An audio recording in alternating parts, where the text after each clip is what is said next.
Us to Radio on Lobatse Online Radio, where talent lives. We are the biggest internet radio, man, to ever come out of the dub. Thank you so much, guys, for tuning in. But let me say, we are still hanging out with Mr. Eddie Bond, man, who is here to tell us about his experience on taking this long journey. I don't know when he'll be back home. Yeah, me neither. You will be in Botswana for so many years. Wow. Yeah, man. Yeah. All right, John, you have something? I just want to make a big shout out to guys who are joining us online. I see Serati Jol Serika, Randy Khosinko. Big shout out to you, Randy, for making sure that Mr. Eddie comes to Lobatse Online Radio. Thelma Malakhehi, Merly Du Places. I'm just hoping I'm saying these names right. And there's Loma Du Places. These are your people from abroad. And then there's Jenny Olivia Rose, Anilazi. She is from Manong. A big shout out to you. Miss Anna. Thank you for tuning in, Anna. And there's a Peggy Mohuera, Aubrey Dilaulo, Mary Rose, and Tito Oma KM, who are joining us on Facebook, on our live video right there. And we're just hoping that they've told their mains, their sites, and their acquaintances that we have Eddie Bound in studio. We have asked you to make name suggestions, Tswana name suggestions that we can give him, so that when he goes around, he can tell people that this is my name. Do you remember my name? Mpeme. Peme. Molai. Molai. Yes. Peme Molai. Yes. Peme. Nice one. I gotta work on the pronunciation. Yeah. But you're getting there. Yeah, it's not bad. He's not bad. Yeah. That's good. Yeah, for someone who's watching, Mr. AD, getting back to your journey, what really inspired you to do this? When I was a little kid, my favorite movie was The Gods Must Be Crazy. Yeah. And it's about a bushman from the Kalahari who finds a Coke bottle and decides that it's evil, and he must walk to the end of the world to return it to the gods. Yeah. And he walks to, some cliffs and throws it into the ocean to get rid of it. But that movie was amazing. I was a little kid, and elephants and rhinoceros, and it's the funniest movie ever, and it's just all about Africa. And I always wanted to come and visit, and always wanted to journey and experience it, but I didn't know where to start. I wouldn't know where to go. I have if I put a map, I could put all these little hot spots that I want to see, but I don't want to miss anything. I want to see as much as I can, and so it's kind of difficult to choose my route because it's there's a lot of places to see, and so I'm kind of crisscrossing back and forth. I'm not going straight through. I'm going, left, right, sideways, up, down, the other place, so that I can. The goal isn't to get to Cairo. The goal is to have an excellent journey. A beautiful experience, and to see as much and to meet as much and to learn language and music and song and dance, basically to connect to humanity. That's what I'm trying to do. So I guess It's beautiful. That is so beautiful. That is so beautiful. Yeah. You do a whole lot of things. You are also an author. Any book that you've written or published? Yeah, a few. So after I walked across America, I wrote my first book. It's called The Great American Walkabout. And that's the story of the three of us, three magicians who walked across the United States from San Francisco to New York. That was my first book, and it's just all about that walk. And it's a pretty good book. Then I fell in love. I was on a love triangle, and didn't work out. And so I left. I was in Scotland. And so after that, I went and I walked across Spain. And while I was walking across Spain, I was surrounded by castles and mountains and all these beautiful sights. So I wrote a story about two knights who fall in love with a beautiful princess. And that story is called Love and Fire. And I wrote the whole thing in epic verse, so it rhymes. Once upon a time, there were two knights, the dark and the white. Always together, they'd never surrender, they fight for what's right. Sunny storm-clad stormed the shores of the giants in the north, while Derringer course with a thunderous force rode a frickin' dragon. And so the whole poem is that way, And so it's an epic verse poem, and that's my second book called Love and Fire. Mm-hmm. And I do that. I actually perform that show live with the show that I showed you with me on the 6-meter pole juggling fire. That's that show. And there were a lot of people watching. Yeah, that's Love and Fire. Mm. And my third book that I'm most proud of, actually, of all the things, is called Space Captain Jonas. It's about an astronaut who goes to Alpha Centauri and returns back to Earth and finds that all the people are gone. And then they have to figure out, where did the people go? What happened while we were gone? That's my favorite book, the sci-fi adventure, Space Captain Jonas. You're just giving us the snippets that make us want to just read those books and maybe read them with your voice, huh? Yeah, I'm starting to work on that. I've recorded the Love and Fire. It's not available right now on an Audible book, but it will be one day. I'm not trying to promote it or anything. I'm just talking about things I'm passionate about. But yeah, I really would love to do Space Captain Jonas. I'd love to read it. Okay. So what's one thing that people don't know about you? Even your biggest fans, even something that Gemini doesn't know, Trevor Martin doesn't know. I don't know, because I don't know what people don't know. It's like hard to say. I'm a circus performer. I'm passionate, and I have a belief that if there's something that I want, I must attack it. So it's like, I was in the Army. I was a medic in the Army. A lot of people don't know that. And I worked in the hospitals. But I have that feeling, like, if a commander tells me that I must take that hill, I'm going to go take that hill, or I'm going to die trying. But I'm not in the Army anymore. But if I want something, like, for instance, if I want to walk across Africa, there's nothing's going to stop me. Nothing, because that's kind of my attitude. And it's the same. When I said I'm going to write my book, I did, and I sat down every day it took a year to write my first book. And I had to quit my job because it wasn't going to get done if I spent all day at work and then I came home and only gave a couple of minutes at the end of the day to my book. It was never going to get done. So I quit my job and I focused until my book was finished. And then I went and got my job back. I have a determination that's very, very powerful. I don't really know where it comes from. I've done a lot of little different things in my life, and I just have this attitude, like, life is here, it's short, and I'm going to go for it. Beautiful. DJ Vic? Yeah. Anything that you want to ask him before we go for a quick break? Okay. I just wanted to know how are the people responding to what you are doing? Because off air you told us you're doing this for fun. Yes. Yeah. Yes. Like when you told them that I'm embarking this journey, doing this and this and that. Like, yeah. The support. You see people's faces change, and you see their brains trying to figure it out, and they don't figure it out. Some people, they what? Yeah. Some people, they just go in one ear out the other. Other people, it's like they stop and they go, "What are you doing? Yeah. Are you crazy? On foot? You are not cycling? Yeah. Are you taking a lift?" They ask these kind of questions. Yeah. How long will that take? The brain can't really perceive distance. So if it takes for you a car in 1 hour, that takes me 3 days on foot. And so that's why getting to the radio station, I'm 2 hours late. Because I misjudged the distance, because, again, people in a car, it's so fast. So if you were to drive to Cairo, that might take a month.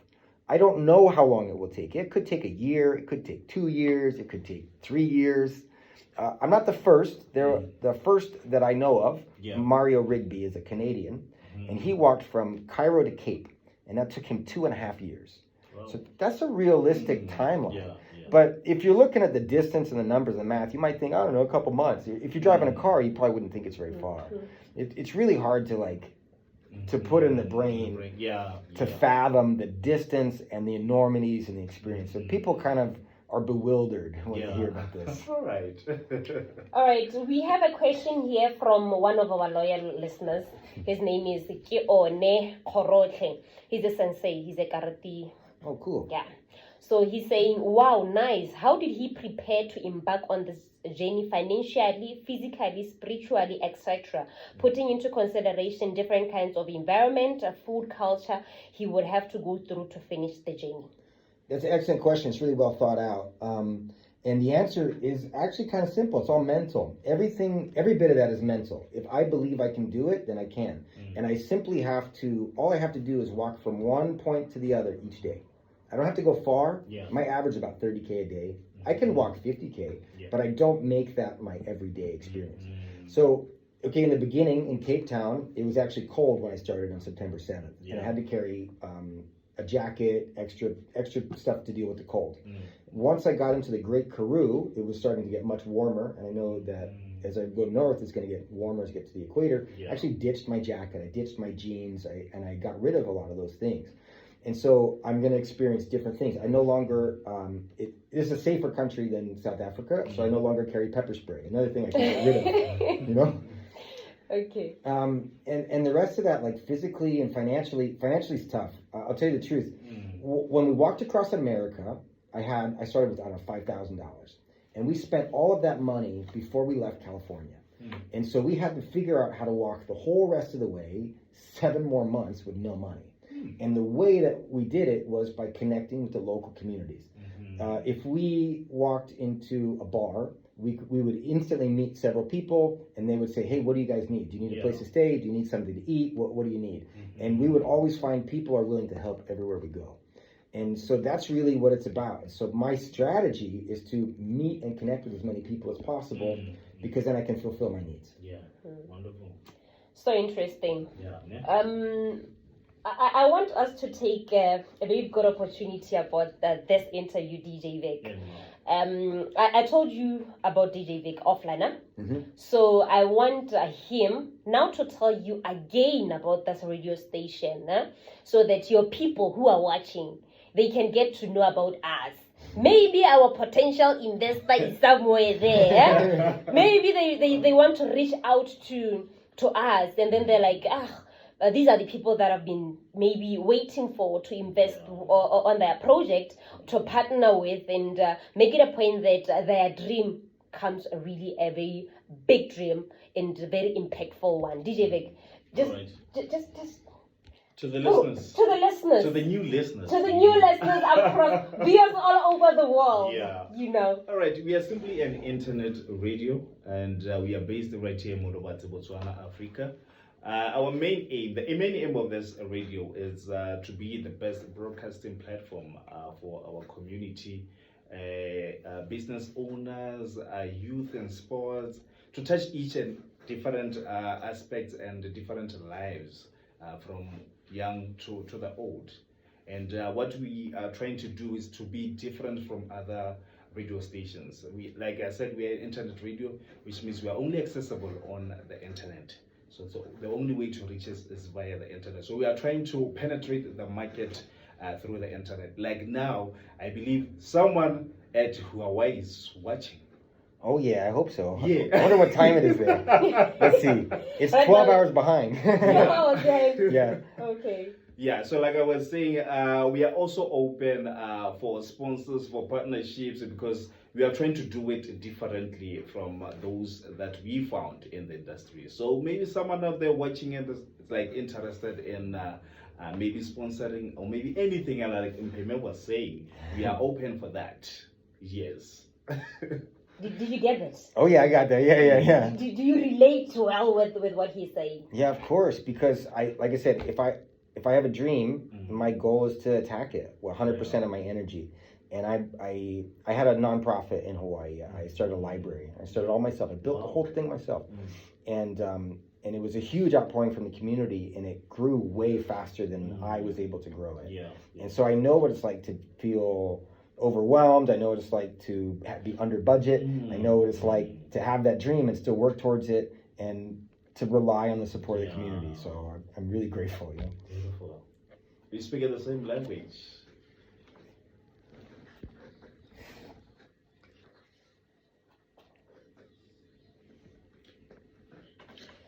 This is Lobatse Online Radio, where talent lives. The biggest radio station ever. Remember, we are from the town of First. We are the first radio to interview you in Botswana, right? Yes. Did you get the interview? First interview in Africa. Yeah. Ladies and gentlemen. No. Oh, No. Yeah. Amen. Yo, the first one. Yeah. In Africa. To interview Eddie Brown. It goes on to the book. This is a history moment right here. History in the book. Yeah, it does. It's true. How does it feel, man? Oh, it feels fabulous. Like I can't actually express how I feel. I'm grateful and I feel joyous. This is my feeling. DJ Vic, how do you feel? I'm emotional. And unfortunately, you can't see how DJ Vic is expressing all this. He's a really emotional guy. He's really Such a emotional. beautiful moment. A very beautiful one, eh? Beautiful one. A very beautiful one. Mr. Eddie, there's someone who dropped a suggestion, Okay. a name suggestion. He merrily I don't know if Merle is a woman or a man, because that profile pic is a man and a woman. Very adorable people. But they're saying we should call you Josepela. Josepela means to walk. Josepela. Yes. But DJ Vic, I want you to agree with me. Let's modify that name. Let's make it Motsamai. Yeah. The walker. Motsamai. Yes. Motsamai. Motsamai. You can even hear it from his voice when he Yeah. says it. It has a thing. Hello, I am Motsamai. Yes! So when you introduce yourself, you're like, hello everyone. Dumela mbomma, dumela mborra, ki bidiwa Motsamai. Let's do it again. Dumela mbomma, dumela mborra, men first, right? Dumela mborra. Dumela mbora. Dumela mbomma, Dumela bomba. ki bidiwa Motsamai. Say that one bit. Ki bidiwa Kibidiwa Motsamai. Motsamai. Wow. Kibidiwa Motsamai. Yes. Dumela mborra, dumela mbomma, ki bidiwa Motsamai. Dumela bora, dumela bomba. Kibile Motsamai. Ki bidiwa Motsamai. Kibidiwa Motsamai. Yes, that is so wonderful. You're like, you know how to greet men, you know how to greet women, gender-wise, and then you tell them, I am Motsamai, Motsamai. and I will be working from Cape to Cairo. That's all. It's not far. It's a very good one. Huh? It's a very good one. Huh? Yeah, it's a great name. I want us to do this one.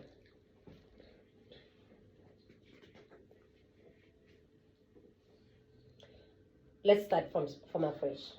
You can start with Dumela mborra, Dumela mbora. dumela mbomma, Dumela bomba. ki bidiwa Motsamai. Kibidiwa Motsamai.